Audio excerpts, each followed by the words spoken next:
Olá pessoal, estamos aqui para mais uma videoaula. Na aula de hoje a gente vai estar falando sobre o princípio de Arquimedes. No nosso material, essa sessão está aí a partir da página 51, é a parte final do volume 5, então hoje a gente encerra esse volume para que nas próximas aulas aí a gente possa começar com os fenômenos técnicos. Então todo mundo com o material em mãos a partir da página 51. Aí. Bom, o princípio de Arquimedes, basicamente, ele constitui uma maneira que o Arquimedes encontrou para estar descobrindo o valor do empuxo que um corpo recebe quando ele está mergulhado em um fluido qualquer. Mas o que é esse empuxo, primeiramente? Então, para a gente entender o que é empuxo, eu coloquei aqui uma situação que todo mundo já deve ter vivenciado. Quando a gente vai sustentar um objeto, aqui no caso uma pedra, dentro de um líquido, dentro d'água, por exemplo, essa pedra ela aparenta estar mais leve do que quando ela está fora. Tá? Muitas vezes a gente está dentro da piscina, e a gente mais alguns colegas, a gente consegue segurar uma pessoa dentro d'água sem realizar muito esforço. Se a gente fosse segurar essa mesma pessoa fora d'água, a gente teria que aplicar uma força muito maior. Então, por que isso acontece? Quando a gente tem um objeto mergulhado num líquido qualquer, ou um fluido qualquer, tá? Pode ser água ou ar, esse fluido ele aplica uma força sobre o corpo vertical que aponta de baixo para cima. Tá? Então, quando essa pedra que esse cara está tentando sustentar aqui quando essa pedra está dentro d'água, ela vai receber dessa água uma força que aponta para cima. Então, essa força ela equilibra parte do peso da pedra que aponta para baixo. Então, como a gente tem uma força que a água está aplicando, sustentando parte desse peso, a força que nós vamos ter que aplicar para sustentar, para equilibrar a pedra, ela é menor do que se ela estivesse fora da água. Essa força é chamada de empuxo. Tá? Então, o empuxo ele é uma força de sustentação dirigida para cima quando se mergulha um objeto dentro de um líquido ou de um gás. Então, a questão do fluido. O empuxo ele sempre vai aparecer quando o corpo estiver mergulhado dentro de um fluido qualquer. Okay? Então, é por esse motivo que a gente tem essa sensação de que um corpo dentro d'água ele aparenta estar mais leve do que ele realmente é, porque dentro da água ele está recebendo essa força verticalmente para cima aplicada pela água. Então, esse é o empuxo. Agora, por que esse empuxo aparece?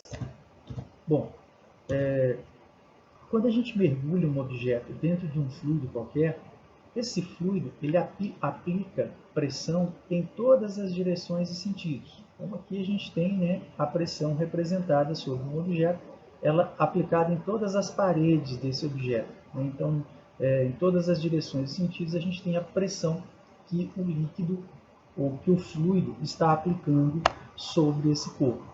Só que essa pressão ela não é uniforme. Eu fiz aqui um outro esquema, olha só. Essa pressão, essa força de pressão que está sendo aplicada aqui pelo líquido nos diversos pontos do nosso objeto, essa força de pressão ela tem valores diferentes. Como a gente viu lá na lei de Stirling, quanto maior é a coluna de líquido sobre um ponto, maior é a pressão que esse líquido exerce sobre esse ponto. Consequentemente, maior será a força de pressão. Então, aqui na parte superior do nosso objeto, a força de pressão ela é menor. À medida que a gente vai descendo, que a gente vai aprofundando aqui, essa força ou essa pressão, ela vai se tornando maior. De forma que a resultante desse conjunto de forças que age sobre o objeto, ela não é nula, porque essas forças não são iguais. Então, existe aqui uma resultante não nula que tem direção vertical e que aponta para cima. Então, esse é o empuxo. Ele surge porque o líquido, o fluido, está aplicando uma força em todas as faces do objeto que está nele mergulhado. E essa força, ela apresenta valores diferentes em faces diferentes, de forma que a resultante delas é diferente de zero e ela é vertical, apontando para cima. Então, é por esse motivo que aparece um empuxo. Tá? É porque o líquido exerce uma força ou exerce forças diferentes em pontos diferentes do corpo, de forma que a resultante delas não seja igual a zero. Bom, então a gente já viu o que é um empuxo, né? Uma força vertical que aponta para cima, que um fluido qualquer vai aplicar sobre um corpo quando esse corpo estiver mergulhado nele. Então eu coloco um objeto dentro d'água, a água aplica uma força vertical para cima, empurrando esse objeto para cima. Esse é o empuxo. Agora, como calcular esse empuxo? Quem chegou no método para descobrir ou para calcular o valor dessa força foi Arquimedes, né? O cientista Arquimedes aí. E aí tem uma história bastante interessante que os livros trazem para a gente aí a respeito desse princípio de Arquimedes. É o seguinte: uma certa época o rei resolveu confeccionar uma coroa de ouro. Então ele separou uma determinada massa de ouro e encaminhou para o Ourives para que ele confeccionasse a coroa para ele. Só que quando ele recebeu a coroa de volta, ele suspeitou que o Ourives tinha trapaceado, ou seja, ele tinha pegado parte do ouro para ele e misturado naquela ouro que seria para confeccionar a coroa um outro metal, prata, por exemplo. Então ele suspeitou que a coroa que ele estava recebendo não era de ouro puro, ela era uma mistura de ouro com outro metal. E aí ele chamou, né, o rei chamou Arquimedes para testar se realmente, verificar, né, se realmente a coroa ela era feita de ouro puro ou se ela era uma mistura entre ouro e outros metais.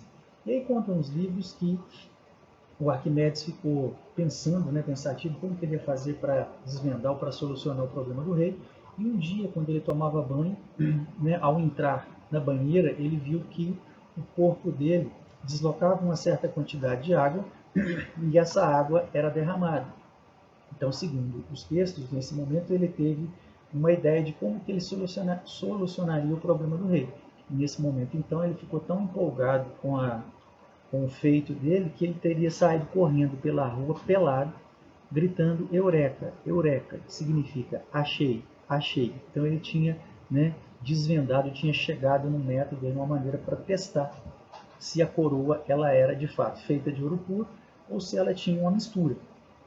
Qual foi o procedimento que ele usou então? O Arquimedes pensou o seguinte: bom, o que eu vou fazer? Eu vou pegar primeiro uma massa de ouro puro, seria aqui essa massa A, e vou colocar isso dentro de um recipiente completamente cheio de água. E eu vou colocar, ou eu vou coletar a água que vai derramar quando eu colocar essa massa de ouro puro dentro do recipiente com água. Essa massa que ele pegou aqui em A era uma massa equivalente à massa da coroa. Então, por exemplo, se a coroa tivesse 1 kg de ouro, ele colocou aqui uma massa de 1 kg de ouro dentro desse recipiente com água e coletou a água que entornava. Depois ele fez a mesma coisa com a mesma massa, só que agora de prata.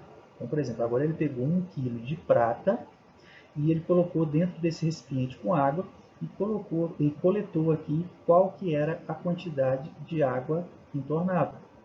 Só que ouro e prata são metais com densidades diferentes. Então, os volumes que essa mesma massa de ouro e de prata vão ocupar são volumes diferentes. Portanto, a quantidade de água que eles vão derramar também serão diferentes. A prata tem uma densidade menor do que a do ouro. Se a densidade é menor, o volume dela é maior. Então, 1 kg de prata ocupa um volume maior do que 1 kg de ouro. Logo, o volume de água derramado pela prata vai ser diferente do volume, vai ser maior, né, do que o volume de água derramado pela mesma massa de ouro. Depois ele pegou a coroa e colocou essa coroa também dentro do recipiente com água, completamente cheio de água, e coletou aqui qual que era a quantidade de água que essa coroa derramava. Comparando essas três quantidades, ele viu que a quantidade de água derramada pela coroa não era igual nem à quantidade derramada pelo ouro e nem igual à quantidade de água derramada pela prata. Então ele concluiu dessa forma que aquela coroa que o rei estava recebendo, ela era uma mistura entre ouro e prata, porque a quantidade de água que ela derramava era uma quantidade intermediária entre aquilo que foi derramado pelo ouro e aquilo que foi derramado pela prata. Então, um pouquinho de história aí, né, que os textos trazem para a gente para enriquecer. Então, o Arquimedes ele conseguiu solucionar esse problema medindo ali a quantidade, o peso de água que foi deslocado pela massa de ouro, pela massa de prata e pela coroa. É um texto, é uma historinha bastante conhecida aí, né? Os próprios livros de física, muitos deles trazem para a gente essa história. Mas como que esse princípio é utilizado para a gente calcular o valor do empuxo? Vamos ver. Então é o seguinte, com esse experimento, né, que o Arquimedes fez, ele chegou à conclusão de que o empuxo que um líquido, que um fluido vai aplicar sobre um corpo que estiver nele mergulhado, ele é igual ao peso do líquido deslocado pelo corpo.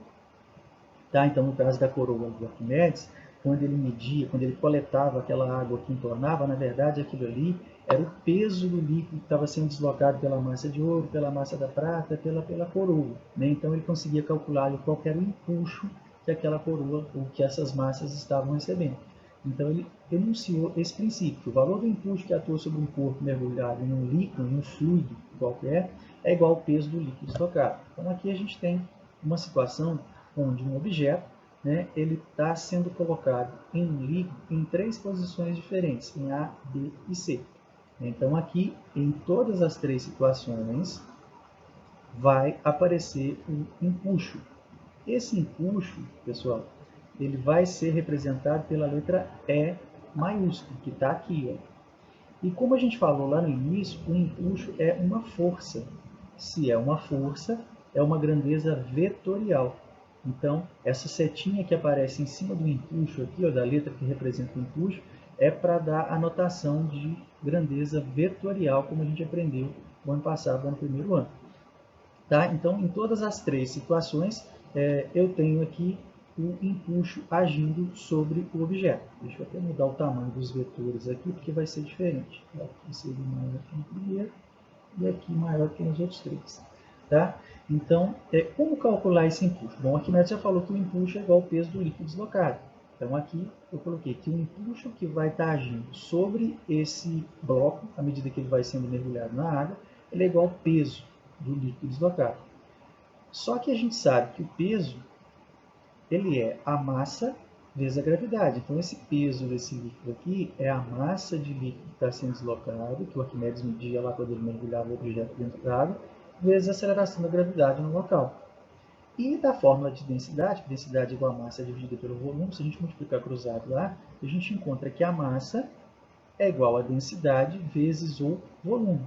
Então, se no lugar dessa massa aqui eu substituir esse dl vezes vl, eu vou encontrar a expressão do empuxo, ou do cálculo do empuxo. Né? O empuxo é a densidade do líquido, ou do fluido no qual o objeto está mergulhado, vezes o volume de líquido deslocado, e aí tem que tomar cuidado com isso, daqui a pouquinho eu vou explicar sobre isso, vezes a aceleração da gravidade. Tá? Então, essa é a expressão matemática que nos permite calcular o valor do empuxo. Como é uma força, no sistema internacional, ele é medido em newtons. Tá? Então, na hora que a gente fizer os nossos cálculos para determinar o valor do empuxo, a unidade de medida lá vai ser newton, porque trata-se de uma força. Por que eu disse que a gente tem que tomar cuidado com esse volume de líquido deslocado? Porque muitas vezes a gente vai ter o volume do objeto que está sendo mergulhado, o exercício vai informar, mas não é esse volume do objeto que aparece aqui na fórmula, é o volume do líquido deslocado. Por exemplo, nessa situação que a gente está analisando aqui, esse objeto está em 3 situações com volumes diferentes dentro d'água. Nessa primeira ilustração aqui, a gente só tem um pequeno volume dele dentro do líquido, né? Só uma parte do volume dele dentro do líquido. Seria essa parte aqui. Então aqui ele está deslocando uma certa quantidade de água, vamos supor a metade. Né? Então aqui a metade do volume do líquido que está mergulhado. Então na hora que eu for usar aqui o VL, vai ser só a metade do volume do corpo. Na segunda situação, ele já está com, né, digamos aí, 3/4, 75% do seu volume dentro da água. Então, o volume, o valor que vai aparecer no VL é o volume ou é o valor correspondente a essa parte que está submersa. E aqui na terceira situação, eu tenho o corpo já completamente submerso. Então, aqui seria realmente o volume total dele que apareceria ali naquele VL da forma. Então, a gente tem que tomar cuidado, nós vamos ver isso nos exercícios depois, tá? Mas esse VL que aparece aqui é o volume do líquido deslocado, é aquela porção de líquido que está sendo deslocada quando eu estou introduzindo o objeto dentro desse líquido, desse fluido. Então, aqui nesse esquema que a gente estava analisando, como em A o volume de líquido deslocado é menor em B e é menor que em C, a gente vai concluir que o empuxo aqui em A ele é menor do que em B, e aqui em B ele é menor do que em C. Por isso que eu fiz os vetores com tamanhos diferentes aqui. Tá? Em C, como ele tem, considerando que seja o mesmo líquido, a mesma densidade, no mesmo lugar onde a aceleração da gravidade é a mesma, à medida que eu vou aumentando o volume de líquido deslocado, eu vou aumentando o empuxo. Então, o empuxo recebido pelo objeto na situação C, ele é maior do que em A e B. Isso que eu coloquei aqui. Tá? O empuxo será maior em C, pois há mais líquido sendo deslocado.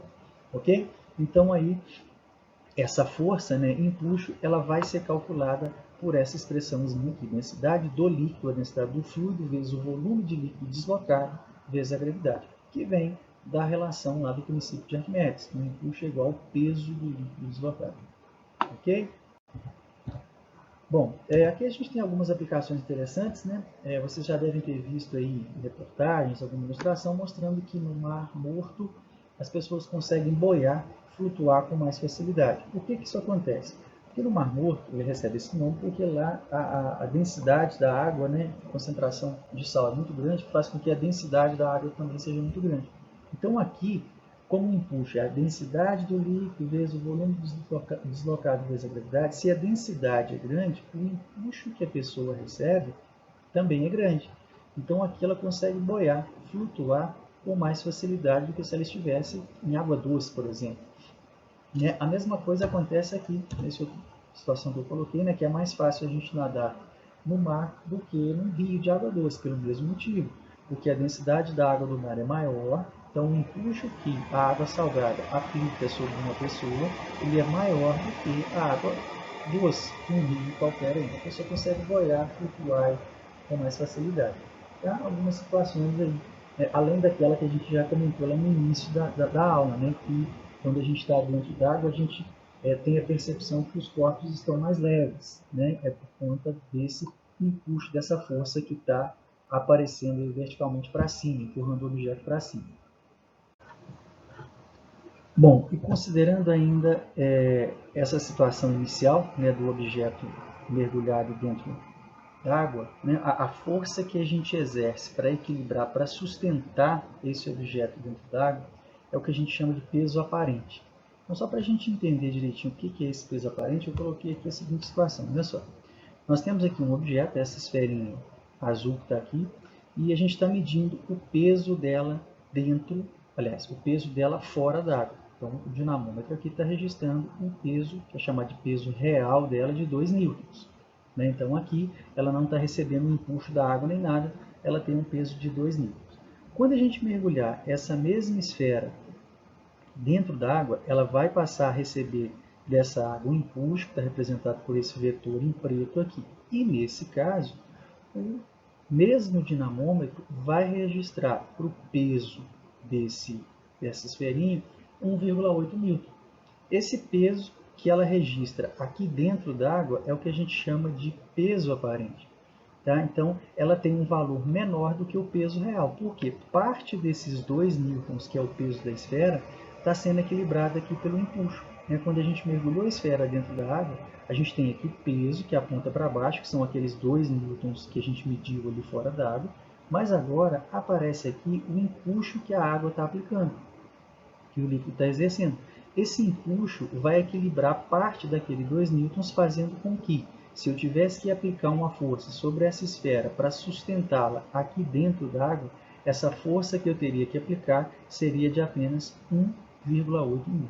Então, esse peso aparente, como ele é chamado, ele é a resultante entre os vetores E e P, ou seja, entre o vetor empuxo e peso. Então, a gente tem aqui as 3 forças ali, né? O peso aparente, que é, digamos, o que sobra, né, do peso, equilibrado pelo empuxo. Então, a gente pode calcular esse peso aparente por essa expressão, quando for necessário, né, se algum exercício pedir, esse peso aparente vai ser a diferença entre o peso real e o empuxo, né, porque olhando para esses três vetores aqui, né, a diferença, né, do peso, que é esse vetor em vermelho aqui, né, se eu tiro desse peso o empuxo que está aqui, me sobra o peso aparente. Então, esse peso aparente ele é a diferença entre peso real menos o empuxo que está sendo aplicado ali pela água, pelo líquido. Tá? Então, aí, essa, né, um cálculo mesmo numérico mostrando para a gente, né, que realmente a força que a gente aplica dentro de um líquido para sustentar um objeto é menor do que o próprio peso dele, porque lá dentro desse líquido ele está recebendo um empuxo desse líquido. Tá? Então, se algum exercício, alguma situação fala aí desse peso aparente, é a diferença entre peso real e o empuxo que o líquido aplica sobre o objeto. E para a gente encerrar aqui agora, pessoal, vem falando sobre as condições de flutuação. Condições essas que a gente já estudou lá no início, né, de hidrostática, quando a gente falou de densidade. E nós falamos lá no início que quando a gente coloca um objeto dentro de um líquido qualquer, se a densidade do objeto é menor do que a do líquido, ele flutua, né, ele vai boiar. Mas por que isso acontece? Vamos agora introduzir aqui o conceito de impulso. Quando a gente coloca um objeto dentro de um líquido qualquer, ele vai receber, aliás, ele tem o seu peso, né, que está aqui vertical para baixo sempre, e além disso, ele vai receber desse líquido um empuxo, tá, que é a força vertical que aponta para cima. Como ele vai boiar, esse empuxo ele tem que ser maior que o peso. Então aqui nós vamos colocar assim, que o peso ele vai ter que ser menor do que o empuxo para ele flutuar. Só que peso, né, se a gente for pensar aqui, pensando em densidade, a gente poderia escrever a fórmula do peso como a massa vezes a densidade vezes a gravidade. Né? Então aqui vai aparecer dentro desse peso, desculpa, a massa não, o volume vezes a densidade vezes a gravidade. Então ficaria o volume vezes a densidade do corpo vezes a gravidade. Isso tudo tem que ser menor do que o empuxo, que é o volume de líquido deslocado vezes a densidade do líquido vezes a gravidade. Então, pensando nesse objeto completamente mergulhado, né, inicialmente dentro do líquido, né, eu afundei ele completamente dentro d'água. O volume do corpo vai ser igual ao volume de líquido deslocado. A gravidade é a mesma. Então, sobra que o quê? Que a densidade, para ele flutuar, que a densidade do corpo ela tem que ser menor do que a densidade do líquido em qual o objeto está mergulhado. Então, tudo vem da resultante entre peso e empuxo. Lá no início, a gente não falou dessas forças, a gente fez a análise apenas a respeito da densidade. Mas aqui, agora que a gente já conhece o empuxo, dá para a gente, né, fazer essa análise de condição de flutuação com base nos conceitos de peso e impulso. Então, na verdade, para ele flutuar, a força peso, que é aquela força que puxa para baixo, ela tem que ser menor do que o impulso, que é aquela que puxa para cima. Então, aí, reescrevendo essas formas, né? O peso é a massa vezes a gravidade, mas quem que é a massa? É o volume vezes a densidade. E o impulso é a densidade vezes o volume vezes a gravidade. Simplificando, a gente chega então aí nessa relação, que para um corpo flutuar, a densidade dele, corpo, tem que ser menor do que a densidade do líquido no qual ele está. Mesma conclusão que a gente tinha chegado lá atrás, só que agora fazendo a análise com base nas forças.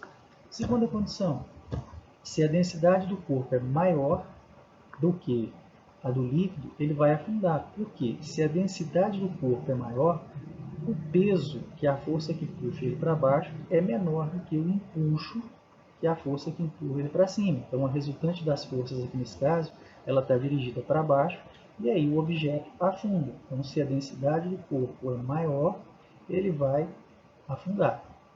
E a terceira e última é que se as densidades são iguais, o objeto vai ficar onde ele for parado, onde ele for colocado, vai ficar em equilíbrio. Então, nesse caso aqui, eu tenho que empuxo igual ao peso, empuxo puxa para cima, o peso puxa para baixo, mas como essas forças são iguais, a resultante entre elas é igual a zero.